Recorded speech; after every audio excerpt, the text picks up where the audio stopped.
Hello, everybody. I'm going to give it a second, and then we're going to play that video clip. What's the video clip? This one. Yeah. They're Careful. closing? Yes, next Tuesday. Okay. The last thing I want to be when the end of the world comes is sober. Wonder Woman. Whoops. Now we'll know if that's what got us banned. Pretty soon we'll know if that's what. If we get another strike, we'll know if that's what it is. Oh, you These- know what it was. I don't know. Exactly. We got there. Those strikes haven't been taken down, by the way, or the videos haven't been taken down. Yeah, they haven't taken them down yet. The strikes are still there. But if they were really egregious, they would have yanked them. A lot of YouTube is going through. They are going through YouTube. If you don't know this, by the way, ladies and gentlemen, YouTube apparently is going through, and their machines are going through, because they are running skeleton crews right now, and they're flagging a lot of stuff. I mean, demonetizing, flagging videos, taking videos down, content removed. Be very careful. And even though you have over 100 subscribers, you're still not monetized. No. It's weird, isn't it? It's odd. Weird. Yeah. We're still wondering about that one. Yeah. I gotta. Maybe it's me. I remember back in the old days when back when, like it was a last year. lower number than what it is now, and but it has not been that number for a great while. Dorfease is here. She says, "Hey." Nick Gibson says, "Sup, guys? Sup, Nick? We are doing a special presentation tonight because we felt like it. Because we know you don't have anything else to do. You might as well listen to us. Yeah. Come on in. Grab a chair. Yeah. Grab a chair. Sit down. Put those headphones on. Maybe we'll invite you in. So I've got. Let us know you're there in the comments section. Give us hit that like button. I'm going to use. We're here on a Friday, and we're not normally here on Fridays, but I am going to use a part of this. Being here anyway. I'm going to use a portion of today's show with my personal bitch box. I just saw a ton of people leave. Yeah, good. That's good. I'm probably gonna bitch about them.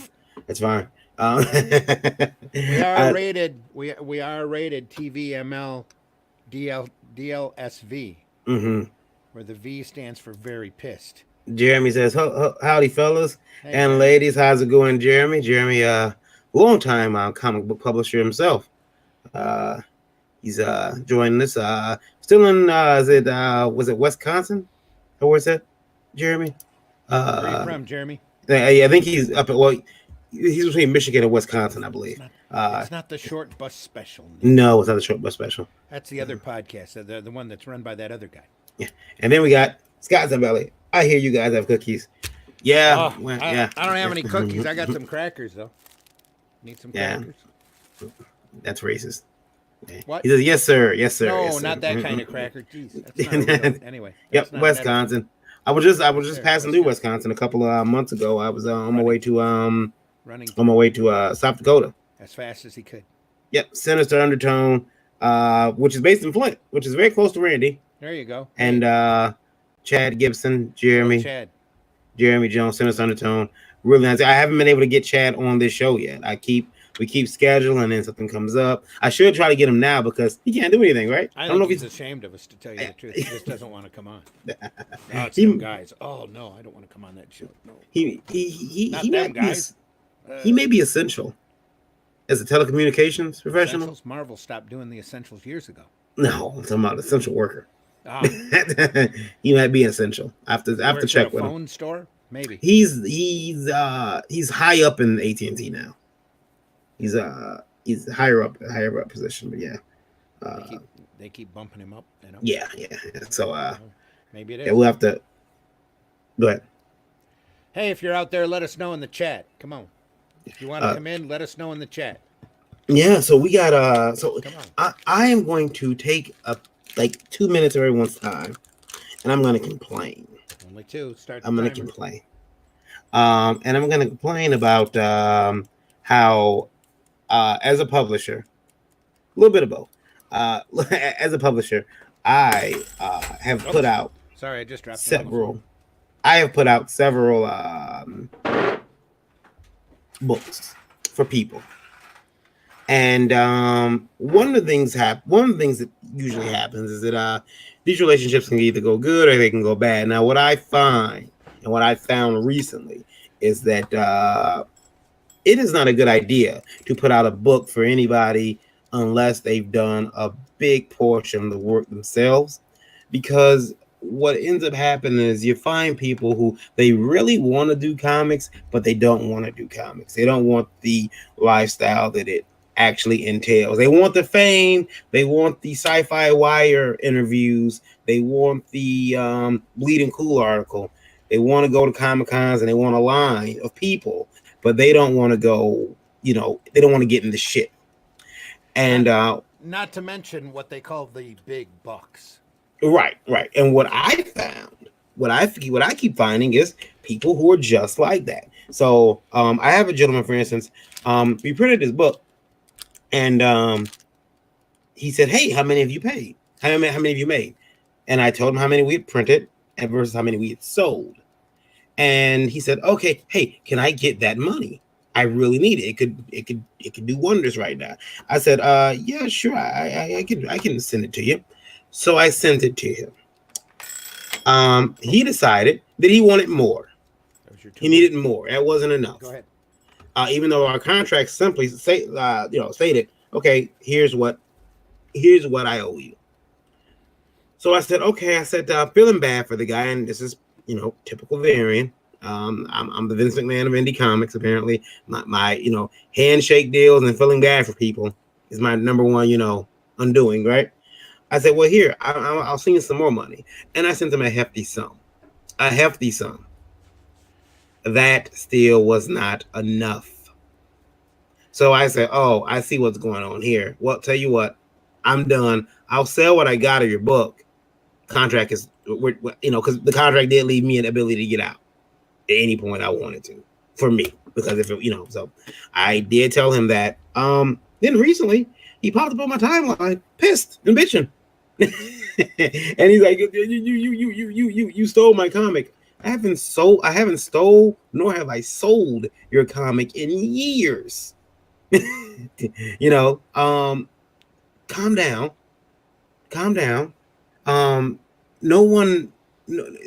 Do you know how hard it is to steal a book? I mean, effectively, like, steal an actual comic. It can get pretty hard. Plus, I'm not that person. I'm not going to steal your idea. I didn't sell that many in the first place. It's not like it's been years. So, Christoph Barrington says, "Hey guys."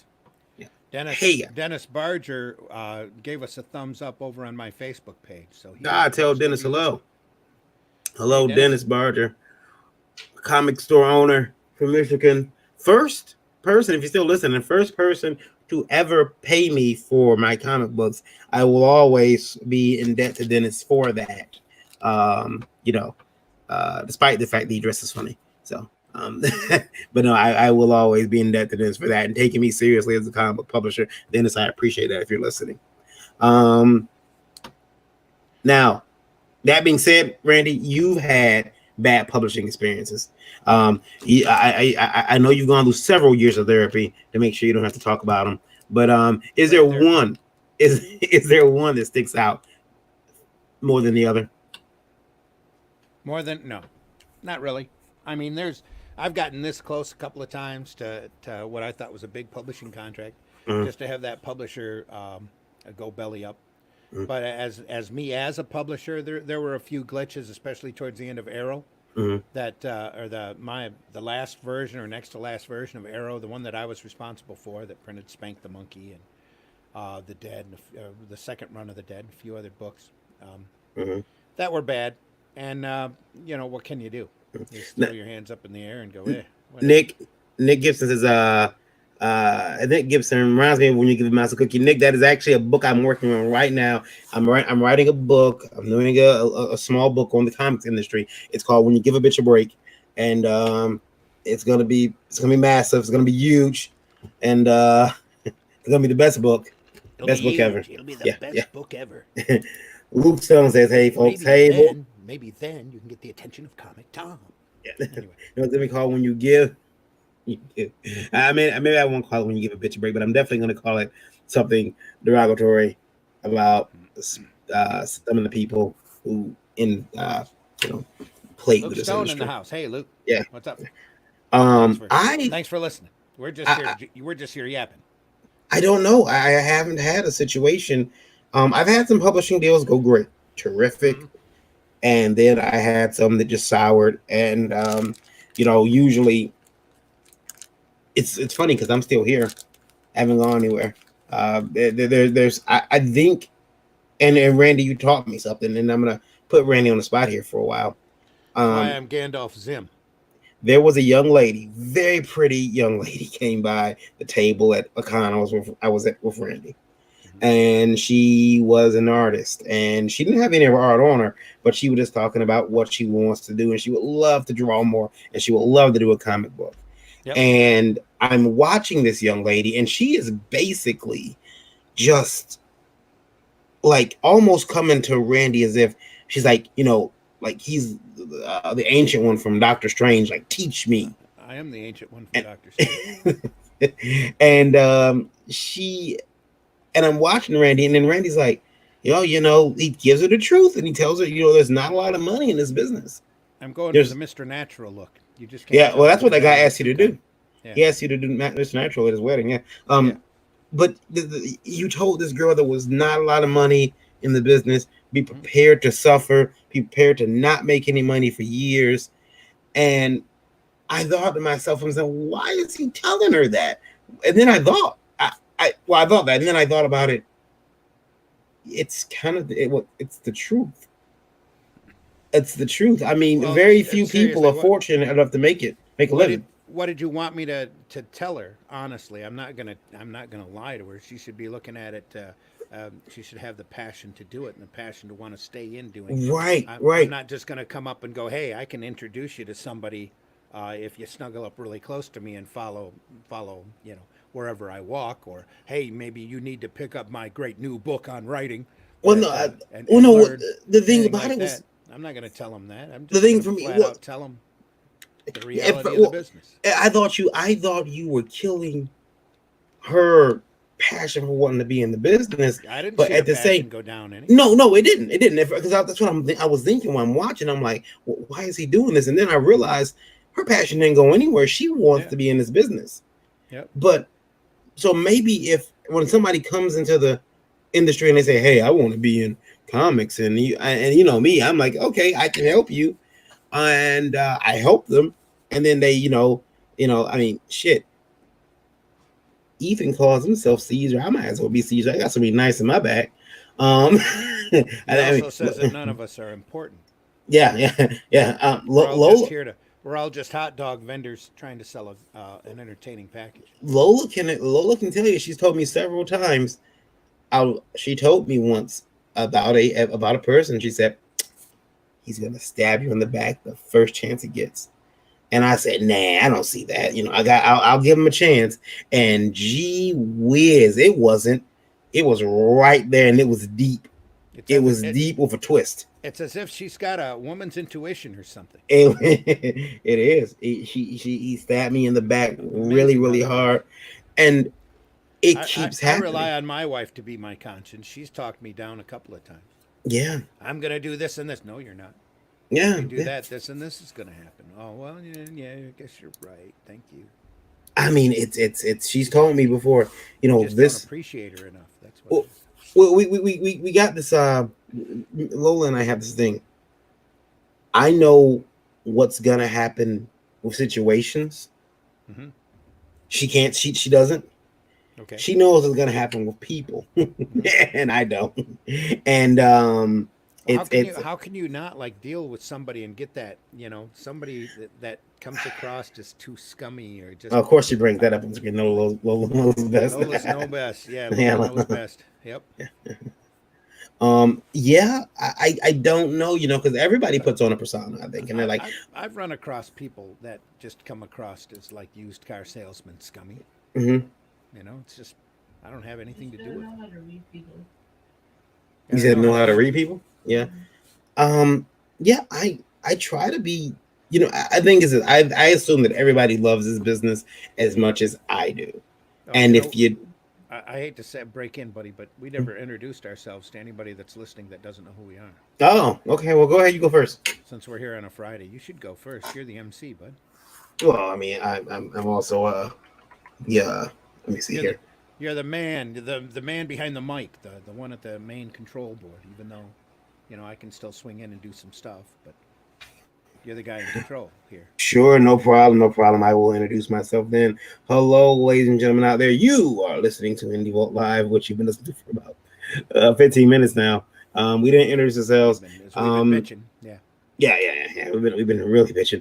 My name is Varian Grant. I've been the co-owner of Last Call Comics for the last 8 years and founder of Indie Vault Media LLC. Started making comics way back in 2008. My first book published was a black and white interior action comedy called Cycle Sirens. I'm a father, husband, a geek, creator, publisher, reluctant taxpayer, and artist. Shamefully not in that order. And you are watching Indie Vault on a Friday.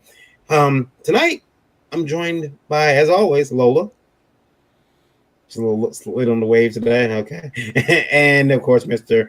Randy Zimmerman. Did she not wave? Yes, she waved. Hey, everybody, I'm Randy Zimmerman. I want to say hello to Ted Valley. He's out there listening to us right now, too. I am a independent comic publisher, creator, everything. I have done the independent and alternative comic scene for many, many, many years. Freelanced for a lot of companies, self-published under a lot of banners. Arrow Comics, Weeby Comics, Massive Comics. And for the last decade or so, I was doing my own little comic newspaper around in my local area called Flint Comics and Entertainment. I'm an award-winning graphic and commercial artist, a lot of which centers around doing sequential art for clients in order to get information, education, or advertising means across to people. And I am here, with Varian talking about the comic biz. I have my own channel here on YouTube called Zim Geek. If you want to swing by and subscribe to that, but we really need you to subscribe to Indie Volt here because we do this podcast usually 2 times a week. Lately, we've been doing them a lot more often because we know you're just sitting around at home and you're probably looking for something to listen to. So we're hoping that you enjoy listening to us, stupid people, and we'll talk about comics, dude. We're here in the comment section. If there's any questions you need answered or problems that you have that need solving, especially when it comes to the comic market, feel free to ask. I was asked a couple of days ago, and I think another YouTuber put it much better than I ever could. Why so much streaming? Why so much? Why such a increased presence online? And for me, it came down to what he said, trying to be a distraction from what's going on. Right now, things are comics. Yeah, things are very uncertain. There's news that you swear is fake that you are hearing. You would swear it's Facebook news, and it's not. It's actually real, actual news, and it can be scary. So I hope that for a while, for however long we're on, we can be a distraction for you. From that. Some sort of goofy entertainment. And of course, we're also streaming across Indie Volt Radio. IndieVolt.radio.com. Is it IndieVolt.com? IndieVoltRadio.com.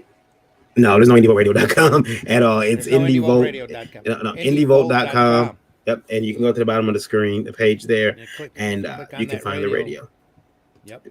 A lot of people do that. A lot of people go to IndieVolt.com and find our radio from there. Normally, we're playing Varian's playing music, but whenever we're on the air out there too, and we're listened to from a lot of great people all over the world. Yeah. In fact, what's our number, Varian? Right now, I can't get to it. It's not booted up yet, but we are live. But I don't have the number yet. We're live, but we don't have that number. But it's been in the thousands, and it's been climbing, especially thanks to. No, I shouldn't say thanks, but especially because of this virus and the fact that people are indoors. So yeah, it's just being able to provide people with something for me, some type of distraction. I have a small child, so we've been keeping him pretty closed in and keeping him occupied with schoolwork, with reading, not so much with the video games, but we're just trying to just do stuff that he normally would do. Keeping them. Said the real hassle is running out every couple of days for more duct tape. Yeah. It's been a problem. It's been a problem. Yeah, it's been a big problem trying to keep him fed and duct taped up, and people ask questions about where he is. No, but Speaking it's of been speaking of questions, Nick Gibson's asking how's Lola's comic coming along. Lola, how was your comic coming along? It is almost done. Well, I'm writing the script. Hmm. The script's almost done. Script's almost done. She's should be finished with it pretty soon. Sorry, my computer's giving me some issues right now, but hopefully it fixes itself. It's a little rough here and there. You're gonna start breaking up and getting spotty. Hopefully not. No, I'm just having a problem closing some tabs down. I know. I'm having a hard time with some of the comment sections not coming up all the way all of a sudden. Nah, yeah, I'm just having issues with some tabs on the computer. I don't want to reset the browser, but I may have to. If that happens, I'll pop right back in. Gary Henderson does ask, do you guys use Comicology at all? For our comics, no. For any comics on Last Call Comics, they're going to be available digitally through our app, which is actually right now you can find it on Google. If you have Android phone, you can go into the Play Store and download Last Call Comics. The comics aren't there yet, but I'm digitizing them as we speak. I would have had them done earlier, but the device that I'm using hasn't been shipped to me yet. And for So, some reason, it hasn't been shipped. And the old yeah. one didn't take too kindly to the ball bat that you No. you abused it with. Yeah, Having yeah. just watched The Office, anybody out there would know exactly what happened to your last scanner. Yeah, I introduced it to a ball bat, and for some reason it didn't Wanna give me the work right desired after results. that, Yeah. for whatever reason. Yeah. I will say this, and I don't know if anybody else has ever had this experience. When I was younger, I had my computer was really like giving me a lot of trouble, and I must have been about 16, 17 years old, and it sat on my desk like right next to the monitor, and it started giving me all these problems where I just hauled off and I just like took my fist and just wham right into the side of it, and really hard, and lo and behold, it started working. It started working out of nowhere. And they say, don't hit your computer, but it gets the desired result. So sometimes when people say, don't do that, I'm like, well, has not hitting it got the desired result? I mean, that's cool if it comes down to a person, but I mean, Nick Gibson calls that percussive maintenance. yeah. Yeah. You Yeah. just made the connections work a little better. Probably knocked the dust off of the motherboard, so it could work right. Back during your computer's days, it probably would have been better to just work the hand crank a little harder, generate the electricity a little quicker. But No, other this than that, this was it was the I think it was a Packard Bell. Yeah, it was a Packard Bell. And I just that explains a lot. it was like 94, 93, 94, and I just My first big system was a Gateway. I'm sorry. And it still had that cattle box down Yeah. in the corner, and it was geared to run for 4 years. And after those 4 years, poof, it just stopped.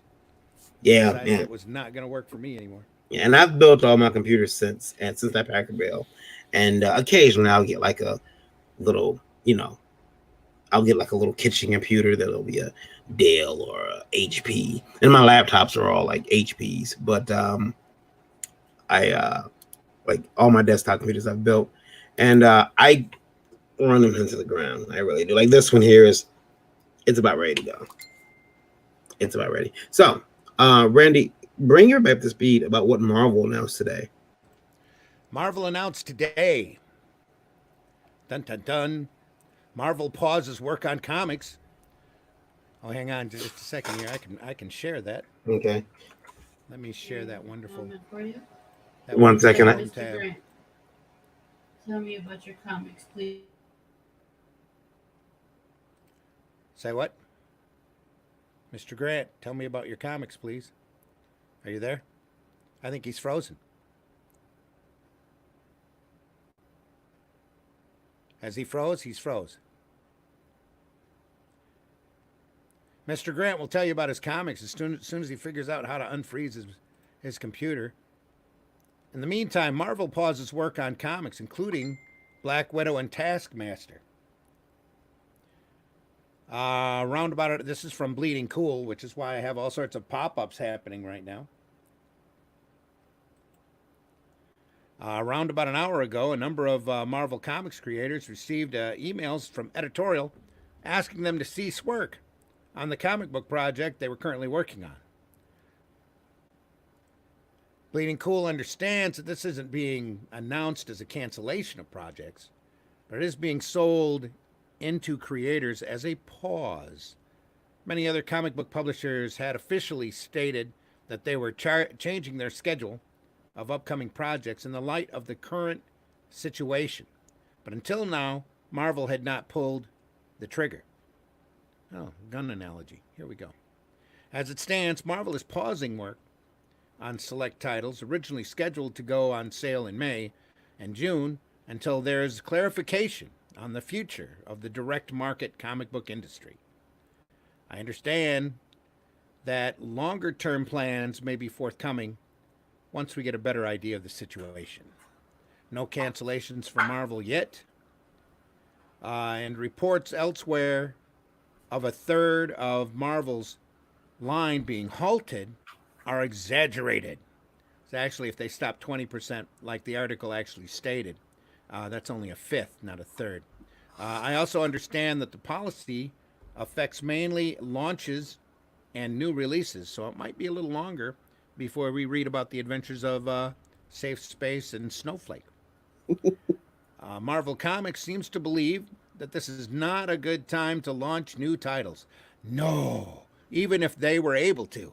Yeah, even if they were able to. As a result, there is a pause in the degree of publication for the months of May and June.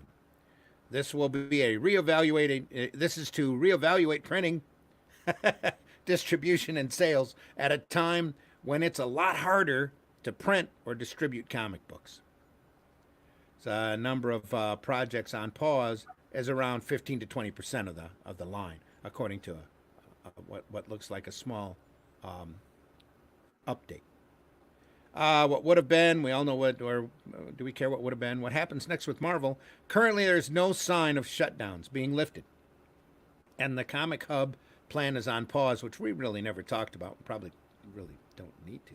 There is no confirmation how any of the currently planned comics from Marvel would have been published or distributed. There was, however, some comfort in that everything was still chugging along as normal. Chug, chug. That has now changed. As whatever else happens, it looks like some of Marvel editorial will be taking a pause too. Editorial gets a small vacation, though the majority of it will still be continuing as before for now. Are we back on? Oh, Varian is still trying to No, rehook. he's still gone. We're having trouble with the session. There was an article earlier that had an all-important interview with Mr. Dan Didio, who's no longer working for DC Comics, that said absolutely nothing except for the fact that Dan mentioned that he always wanted to take up golf, and he wanted to spend a little time at home. He didn't mean that, or he didn't remotely think that he would be spending so much time at home. That's what he said. And then he said that, well, it looks like the comic industry is going to change. So, Captain Obvious there. Yeah. Or DC Comics, yep. Gary says, haven't read any Marvel comics for years or DC Comics. That's the way it works. I tell everybody all of my heroes died at Crisis or Heroes Reborn, but that's just me. They've all been replaced since then by soulless zombies that just go around and mindlessly try to eat people's brains. Sounds about right. It's about right. Anyway, we're still waiting for Varian to get back in here. He's almost on. He's almost on. Anybody else out there in the chat? Let me know. Hopefully, when Varian gets in, we can put that call out to see if anybody else wants to come on. In the meantime, I can get rid of this. Poof. It's gone. It's gone. Zap. I have another article lined up, but it's kind of CG oriented, and I don't know how many people or viewers that we would end up losing if we started talking about CG. Yeah. Here he comes, ladies and gentlemen. Mr. Varian Grant rejoins us. All right. Yeah. Yeah. So, well, that's all my books, right? Okay. Yes. So, so one of my first books I ever did. What? Hang on. I'm going to reshuffle this for a second. Okay. So one of the first books I ever did There we go. was a book called was Psycho Sirens under my original imprint, which I closed because of bad publishing deals. And I didn't know what I was doing. I had no idea what I was doing. And this was this is I don't man this StreamYard looks weird. I'm sorry. Anyway, it's not working right, I don't believe. Anyway, so this is my first book, Psycho Sirens, drawn by Chris Sanchez. I created it. I did have someone else script it because Chris was used to working with this guy, Eric Anderson, and he scripted the first issue. And I've since reprinted it. With even as an Indie Vote ad on the back, indievote.com ad on the back. But this is the first book I ever did, and this book holds a special place in my heart because this was the first book that made me think I could do this. I got this did. Not this one. Obviously, I had a different imprint. I do have the first book, and I do this even now. When I get a comic, it's the first printing, I take that first issue off, I stick it in the bag and board, and I set off to the side. And I frame it, I put it up, and I got a bunch of what they call the window box, shadow box, not shadow boxes, but just comic book frames that I put these in, and I hang them around. It's nice to have, nice to look at. So this book is special to me because of that. It was the first book I ever did. I got the original over there above my art desk. Even though all I did was create these characters and kind of the concept, it was something that I still look back at fondly, and I want to continue. That's issue one. But I did a couple other books. One is a book called XP that, believe it or not, is really close to that Marvel character B Negative. I have a young lady, her name is Zandria Parker. She gets in a car. She's a very popular girl in high school. She gets in a car accident, and she gets a blood transfusion, but with vampire blood. But the problem is, in this particular world that I've created, vampire blood, besides turning into a vampire, it causes you to, much like Underworld, get the same, be able to pull memories from that vampire, have flashbacks to their life, that type of stuff. So she ends up finding out a secret that no vampire is supposed to know. No vampire wants, he doesn't want people to know the secret. And he comes after her because he knows that she knows the secret. And it's a pretty cool story. Issue one of that is out. It's actually going to be reprinted very soon. I did do a book. I don't know if it's down here. It's probably not. It used to be. It used to be, but I don't believe it's down here anymore.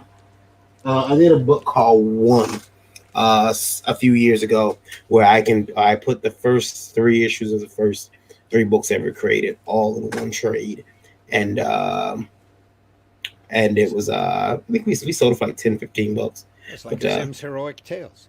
Yeah, it was there was no writing. I mean, there was no blurbs for me, and I wish I would have had time to do that. We sold that for a while, and that actually sold pretty well. People like picking that up because it was 3 issues. Other one is Jeremiah Cross. It is about an occult hunter. He's an old grizzled guy, and I'm not too old, but he's grizzled and he's tough and no nonsense, and he hunts demons, vampires, werewolves, ghosts. What was He's seen it all. Name? Jeremiah Jeremiah Hunter. Jeremiah Cross. Jeremiah Cross. Yep, Cross. And okay. did that book. And then I did another book called Catharsis. Now this is a preview copy of Catharsis. Yeah, Gary. Yeah, we get this up for trade. It sounds cool. Catharsis was a book that I made. Gary Henderson said, by the way, can we make a trade? My book's for yours. That's why I just responded to. Yeah. 4 books. Yeah. Awesome. Yeah, Gary. We can send me a message on Facebook. We can get that together. Probably try to have Gary on sometime. Talk about his books. Yeah, we could definitely do that. So this was the book Catharsis that started my new imprint, Last Call Comics. And Catharsis is about this guy here, Connor James, who is he's in therapy. That's his therapist right here. This chesty young lass here. She's his therapist, and she decides, and when she figures out that she, her people she sees for therapy, her patients they make very good killers, uh, very good killers. So what she's effectively done is started her own team of assassins out of people that she's a therapist to. She gives them the code word, and they go. And so that's Connor. You don't meet this character here until the second issue, but she's the main character, and this is their tech guy. He makes all their kind of like guns and stuff. It's a really funny series. It's actually a very dark comedy, and I had a lot of fun writing this book. I can tell you about this. I did this book within, I want to say it was 3 months, and You were in bed for 3 months. yeah, I was in bed for 3 months during this book. I sat in bed and did this book. The only thing I didn't do in bed was the cover. I did the cover at my art table, but the cover was one of the last things I think I did. Was it? Yeah, cover was one that I did. And the problem with the cover is on one of those big huge Walmart, or with those big poster boards you get like 99 cents or 2 for $1. I don't know why I did that, but the cover's on this huge board, so there's a lot of detail that even is lost, like when you go into the thing there. But when you go into the zoom, I don't think the camera zoom in on it. But yeah, there's a lot of detail in there, and the book is violent. Well, it's about a team of assassins. You can assume that it's violent, Yeah. It's unless they all go out for pizza no. and spend 20 pages doing nothing but talking about their private lives. Yeah, I had believe it or not, that's actually Lola. That she posed for that. Remember that? Mm-hmm. Having to pose for that for like 10 minutes for me, and I think both scenes you posed for me for like 10 minutes. But Excuse me while I splatter the ketchup on the couch. yeah. No, luckily there wasn't any of that. Yeah, there wasn't there was Just the posing. there was no, but I had a lot of fun with this book, and I'm going to people keep asking me, do you got more, because it wasn't a one shot, it's the first issue. But I'm like, yeah, but the problem was I was very angry when I did this book because I felt betrayed by a couple of people, so I was very angry. And if you're To that spot now. yeah, More oh drama, yeah, more drama. So, Yeah, so now- issue 2 is coming out anytime. Is that oh yes. Issue 2 is coming out. How often is the show on? The books look good, Variant, says Gary. Gary, thank you, I appreciate that. Thanks for tuning in. If this is your first time, Gary, thanks for coming on board. Yeah, Gary, if you got opportunity, if you do have a YouTube, please go over to YouTube, ring that bell, and subscribe. You'll get notifications when we're on. And we have the archives for all of the old Indie Volt shows. Yeah. Right there on that page too. Yeah, on the YouTube. You can look up Indie Volt on YouTube, and go on YouTube and look up Indie Volt, and it's all And we've there. been around for over a year. We're usually on Tuesday night at 9 p.m. every That's when we Tuesday. first started every Tuesday. Yeah, and then that's for Indie Vote Live. Then we do Lola's show, Geekgasm, every Wednesday at 9. And that's only been on for like 3, maybe 4 months now. Yeah. Yeah. And then we do Breakfast Buzz on Thursday morning. at 9 a.m. 9 a.m. And that's That's been all. around for 6-7 months. Yeah, and that's all Eastern Standard Time. Yep. So We're hardly ever around on Friday. yeah. I think we've only broadcasted 1 or 2 other times on Friday. It's just like it seemed like the thing to do, especially because Varian's got Indie Volt Radio, and there are people all over the world that can tune in and listen to us. Do you have a Speaking radio of which, number? I do have radio numbers now. Give me 1 second, and I will bring those up. So we were up a couple of weeks ago and actually did a Monday show, which for us is incredibly unusual because it's the start of the week and it takes us a while to get wound up. And we pulled down 14,000 people on the internet radio. Yeah. That was really crazy. So much so that his server that he does the internet radio through sent him an email. Yeah. and said, "Congratulations, you broke 14,000 listeners, and you owe us for more bandwidth." Yes, they did. So Yes, they did. Right now, I'm at 7,453 listeners. Want to thank you all 7,453 from around the world. from around the world. Right now, leading is our friends in, well, France, Canada, Argentina, and Germany. Want to thank you guys. And if Marv E happens to have stumbled across us, we hope he had a great lunch, because he contacted us yesterday morning and apologized. He's from Portugal, Yeah. couldn't listen to the whole show, but did say he was going to go back and listen to it as soon as he got back from Yeah. Egypt. Nick says, my And food is ready. I'll hop back on later. Great show, everyone. there you Thank go. you, Nick. We Yeah. might be here, Nick. Yeah. And Gary says, awesome. I will. I love talking to people that have the same kind of fun talking about their comics. Yeah. We do have fun talking about comics. We try to be upbeat, but every once in a while, we get angry. Yeah. So, And there's a lot. Or we think somebody does something lame brain and crazy stupid. We just like talking about it. That's all. And there is a lot to be upset about nowadays. Gotta be careful. Yeah. So how do we handle a lot of people have been, I was talking to some indie publishers today, and before you continue that thought, I mean, keep it. I just want to say, anybody out there in Radio Land, if you're a comic fan, let us know right in the comment section. Ask us a question. Let us know you're alive. Tell us who you are, where you're from, what you're watching, what you're listening to. Yep, you can throw a comment to ask me anything, and I'll be notified within a minute and a half if it's there. Yeah, we would love to hear from you.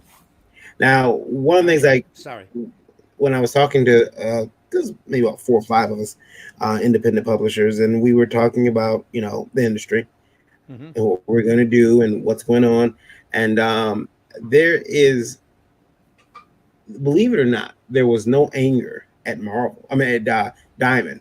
All the anger right now is at DC and Marvel. Wow. No anger at Diamond. There is the feeling, and I've told them, I believe this is misplaced, and anybody who's listening, they want to jump in and tell me I'm wrong, they can.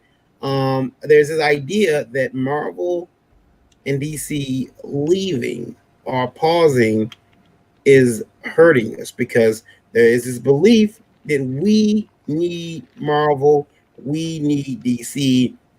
They are the industry leaders, and we are, they bring people to the stores. They might pick up our books. Yeah. I personally feel that these companies, Marvel, DC, I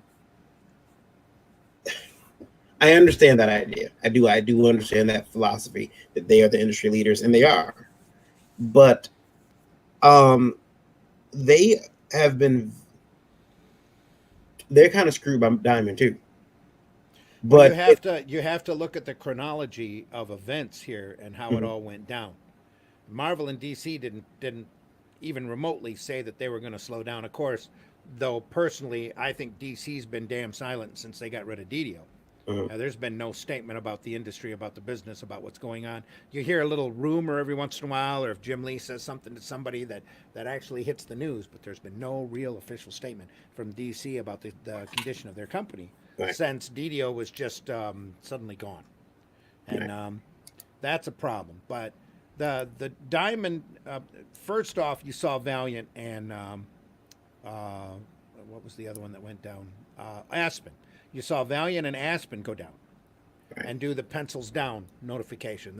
That's really starting to become as much of a nickname slang as social distancing. As in the comic media. Pencils down. Diamond stopped. Diamond first said they weren't going to take on any new product, and then like 3 or 4 days later, Diamond said we ain't paying anybody either. Right. So all of these publishers out there that had work in transit, which there were a number of, because Diamond's a machine. They are the middle, the small part of the funnel that all of the comics go through in order to come back out towards a retailer. When Marvel shuts down, everything's hopeless as far as the direct market goes. And Diamond shut down because they saw some of the bigger states were shutting down the comic shops, and they didn't want to screw those retailers.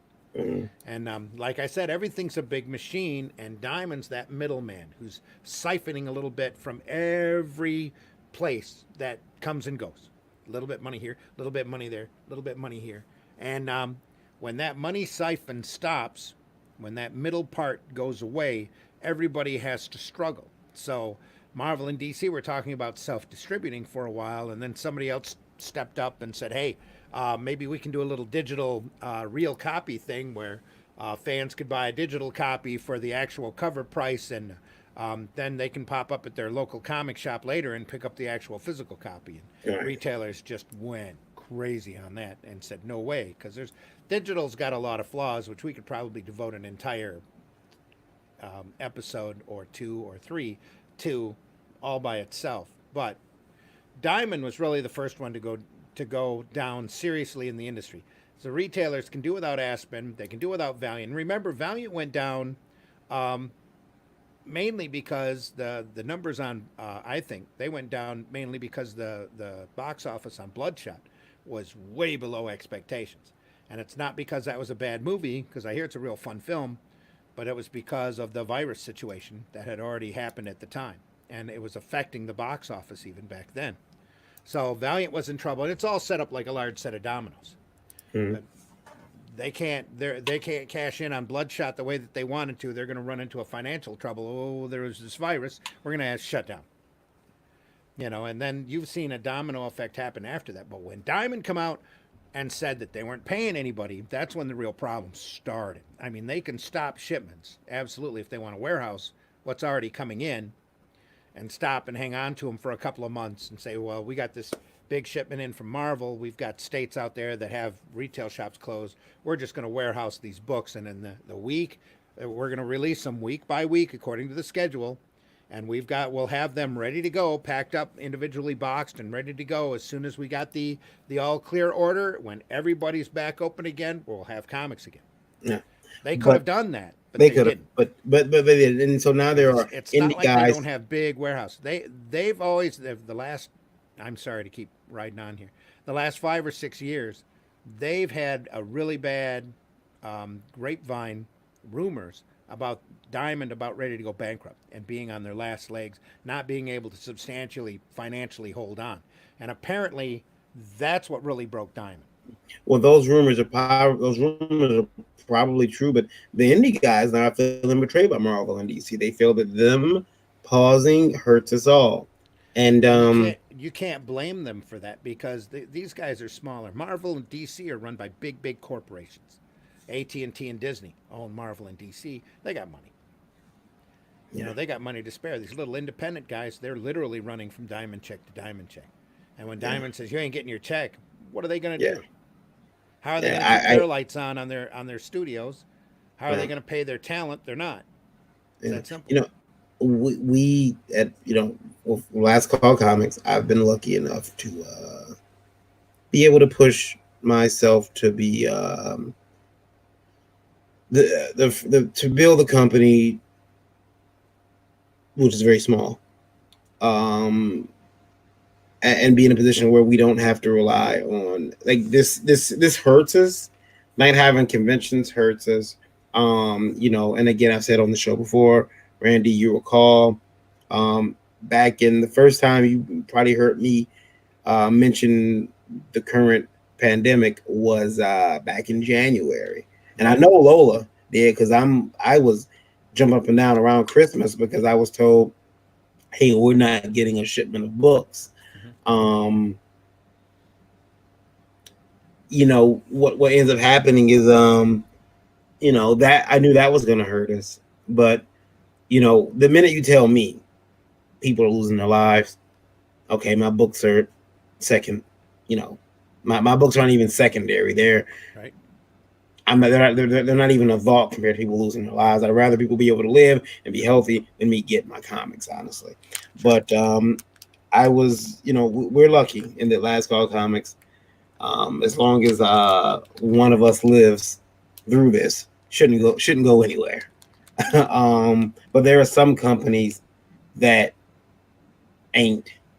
like that. They aren't like that. They like you said, they rely on that diamond check. They're going to rely on, um, being distributed through stores.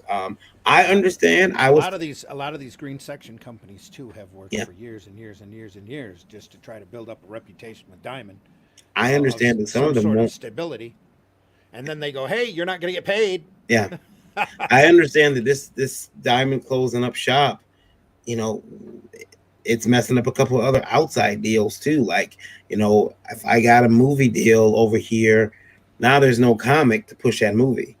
So what are we making a movie for? Plus, you know what? The movies sound good, but no one's showing movies right now either. So you know what? We're not going to do anything. Sorry. This is nothing we're looking to do now. Well, look at Lion Forge Labs. They just went down today, and they Yeah, were diversifying in all sorts of different directions. yeah. Didn't they just join up with someone? Didn't they just merge Lion Forge? They bought Oni, Yeah, Scott Pilgrim. yeah. Going forward, how's it doing? How's it going? Glenn Ford, how are you? Yeah, yeah. They bought But Oni they were and working on getting in the movies. They were working on animation, and now their entire production is down indefinitely. They have no mhm. idea when they're going to come back up, um. and it might be longer than just this virus too. Can you go pencils down and live as an independent comic company? We're in a position where we can because we just can. We can do that. Does that make people who publish through us happy? Probably not. No, But there's no cons. Distribution deals are all on hold. There's nothing you can do about that. You can get mad if you want, and trust me, there are some individuals who are pissed. What do you mean there's no distribution deal? Diamond's closed. Well, that's a breach of contract. Uh, okay. I mean, you can't get a judge to.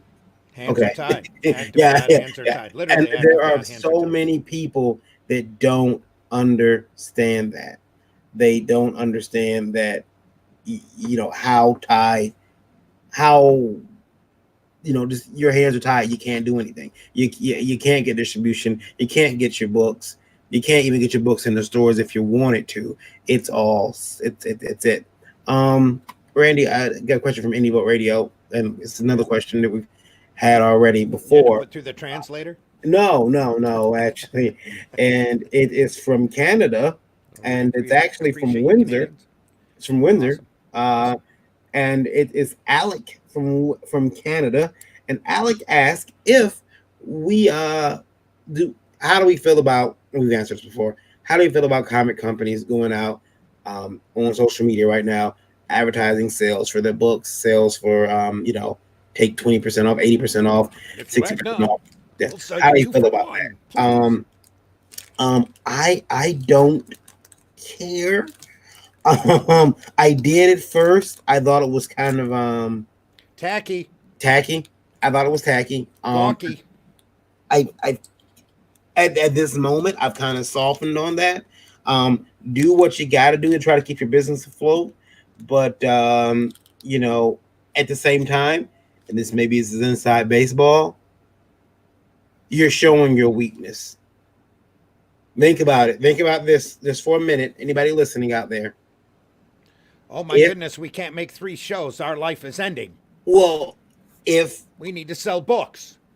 I am, and I'm not. Listen, I do not own the seventh, eighth, ninth best comic book publisher out there. I do not. I do not. I put 100% of my heart and abilities into my books, and I want to put out quality books. And Hopefully, we all do. but I do not. I am not the best publisher in the world, and I've never said that I was. Um, but you can't claim that's what you are, and then say, "Hey, listen, we are blowing. We Thanks, are Gary.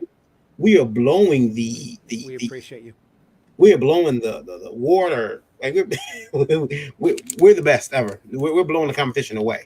We're the most educated podcast on the web when it comes to comics, by the way. Yeah, yeah. That's what Varian keeps saying. That's not my words. No, that actually started as a joke, and it still is a As a running big gag. joke. Yep. But We you have can't some claim experience, but it's probably not. you can't claim that you're the best company out there, and then you miss a show, and oh my God, we're going out of business. Because smart fans will say, "Wait a minute." So it took 2 weeks. We're the best. It took 2 weeks of no sales to put you guys under. Yep. It took 8 weeks of bad. Because look, I'm gonna be honest with you guys. This, like, I just got word, and today another comic convention pushed back to October. They'll be lucky if they have it in October. In all honesty, they pushed back to October. So what do you do? There's a lot of word now that we might not have any conventions for close to the rest of the year. Yeah, Gary Henderson says, how this virus runs. I plan on coming on Tuesday. That's cool. I thought it was up there. It went away. I don't know what happened to it. Gary, right there. Okay, yeah. I plan on coming on Tuesday. If that's and Stephen Strange says, "What's up, everyone? What's up, Stephen? How you doing?" Stephen, you got something on your forehead. So, what do you do when that happens? What do you do if you, and in the chat, let us know if your favorite publisher who says, because don't get me wrong, we all say we're doing great, and I mean, because look, it's part of even what we do as a company. I mean, like if Randy comes up to me at a show, hey, how's it going? It's going okay, man. But it's such a knee-jerk reaction too to say fine. Yeah, you're doing fine.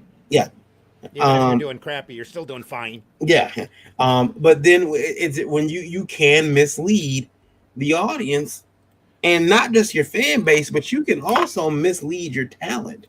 Your enthusiasm for your product and where you want to be in the industry can mislead your talent. I have been a perpetrator of that. My enthusiasm for this business at some points has, in my opinion, led my talent into thinking that we were doing a lot better financially than we were. And it does happen. But I've learned since then, no, we're not doing good. I mean, we're doing pretty sucky, actually. And so now you're seeing that with companies. You're seeing companies that were $1 million companies that aren't doing so well. The reason why Last Call Comics, I'll tell you right now, the reason why we're not sweating is because we never really made that much to live on with the company. You know, it bought some nice stuff, and we put the money right back into the company. But it's not something that we were able to go live on. We didn't buy mansions and new houses on it. That'd be great if we could, you know. But so we're not really suffering. It sucks, and that's why I tell people, go buy. You know, look, and I am an artist. If you want to come buy a print from me, I'd appreciate it. If you want to come ask me for a commission, I'd appreciate it because I'm an independent artist. I'll do it for you, and I'll give you a good ass price. But go support an independent artist. Go support those people that can't make money because you know those are the guys. They're not working for much to start with. Yeah, especially in an alternative or independent market, or even at Marvel and DC anymore. Their pay rates are so freaking low. Yeah, I mean, it's difficult to eke out any type of a living. Now all of a sudden they're told to stop doing what they're doing. It's like, what are you gonna do? You know what I did, and I'm gonna put this out here too, and I shouldn't. This will be the show, the indie vote that goes down in infamy. Remember, Last Call Comics. What we do is whatever deal you sign with us, okay, even if it's 80-20.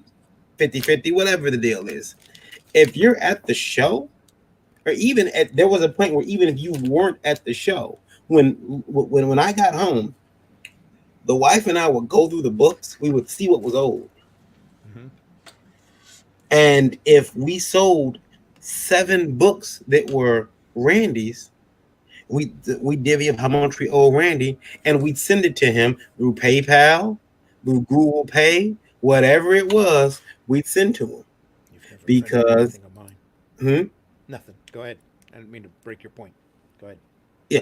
So we'd send the money directly over to him. For some people, you owe me for all the books that you've already printed of mine.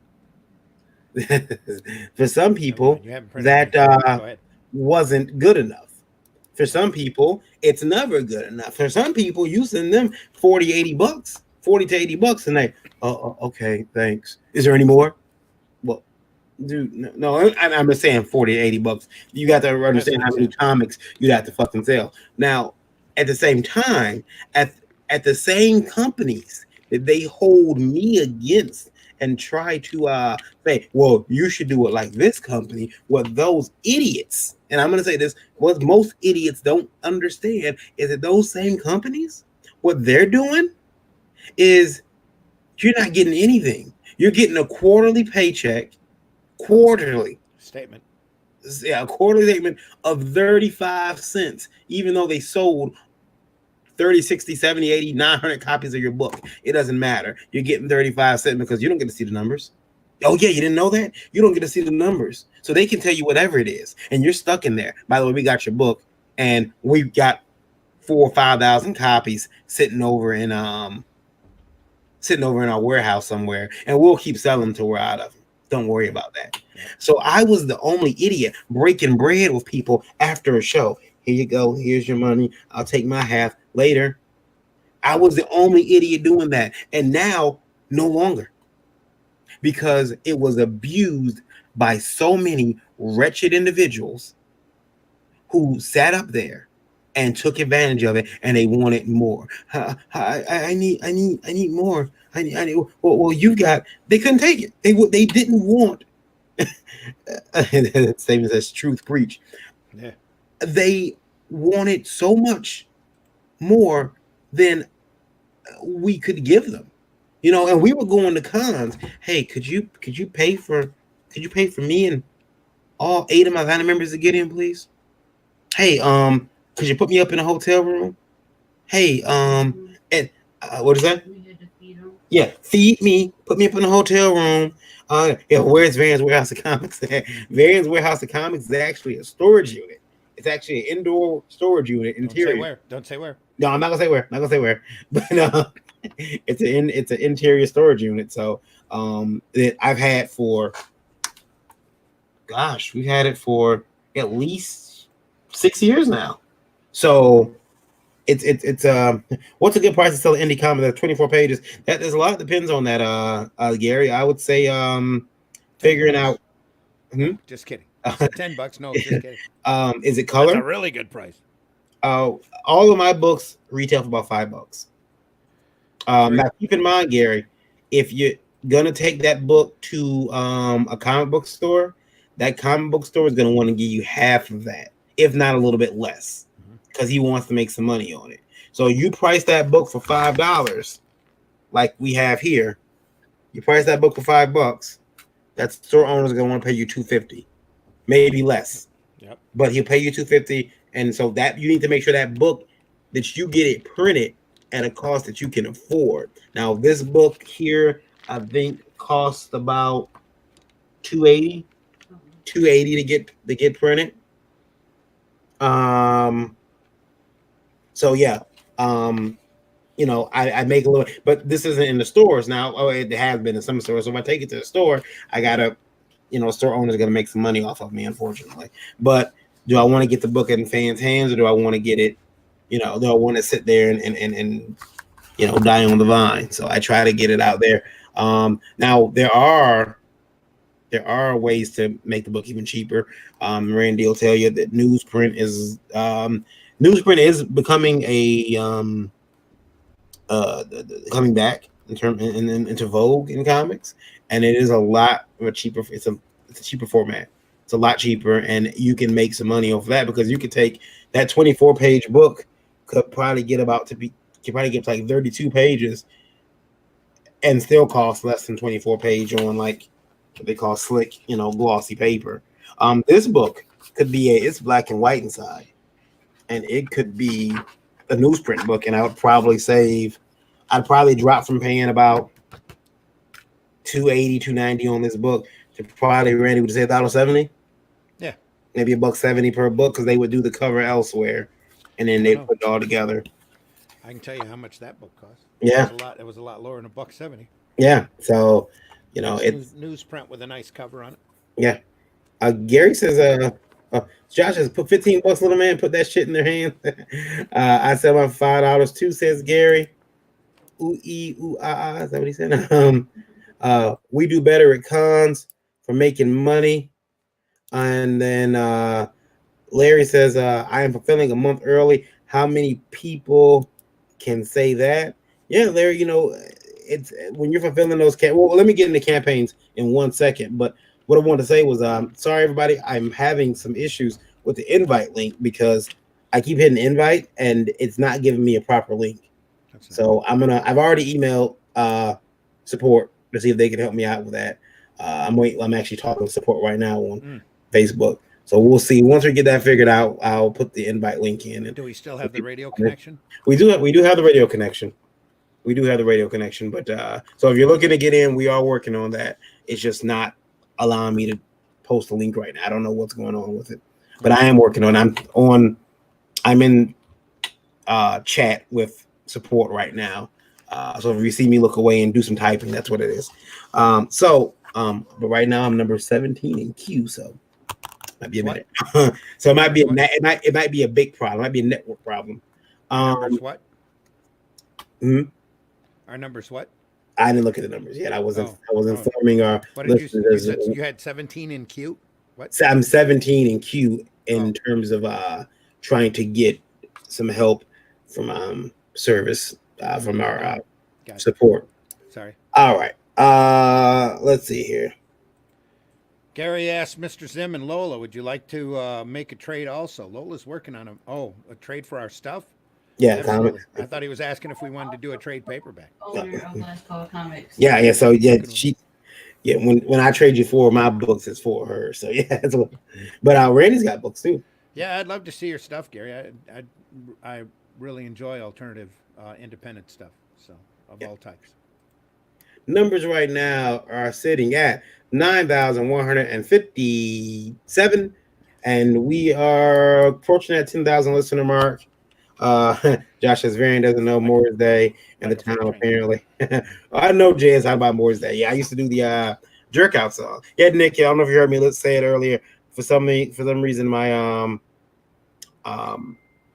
it's not coming up for me. I don't know if it's what the problem is with my invites. They're coming up just a blue field there. StreamYard tonight. Yeah, StreamYard's crazy, Mister. Yeah, I don't know what it is. It might be a problem with my StreamYard. It could be a problem. I know they're having the same problem. Might be a problem with my account. Mr. Ted Valley says he's enjoying the show, and he also asked over on my Facebook page, are we all stuck in doing things in the way of old? Or can we break the pattern of history and recreate anew? I think we're breaking that pattern now with this virus. There's so much other crazy things that are happening. And hello, Mr. Gary. He just popped up over on my Facebook. I think the comic industry is going to be very shifted when it's going to shift quite a bit once this virus is done. Plus, the virus doesn't seem to be affecting a whole lot of crowdfunding stuff. So, that can get it mailed right to your house. I do want to say something too, and we should bring this up, and might get mad, but I'm gonna bring it up anyway. Are we gonna get mad? You say stuff to trigger me so often. No, I'm gonna bring it up anyway. Our good friend has launched his book. He's been on the show a few times, so we promised that I'd make sure I talked about this. It is officially launched. The Death Ray of Dr. Vindictus from Dr. Lore. He's sitting at he just launched today. $155 so far. 8 backers.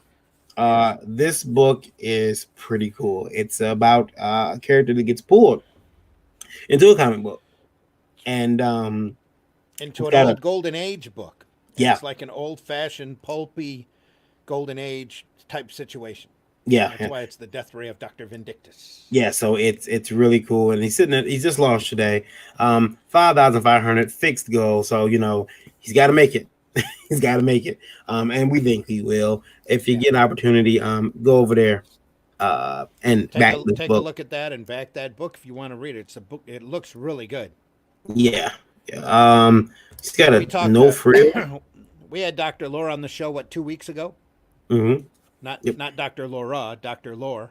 Yeah. and got to talk to him for a while. It's very he was on a breakfast.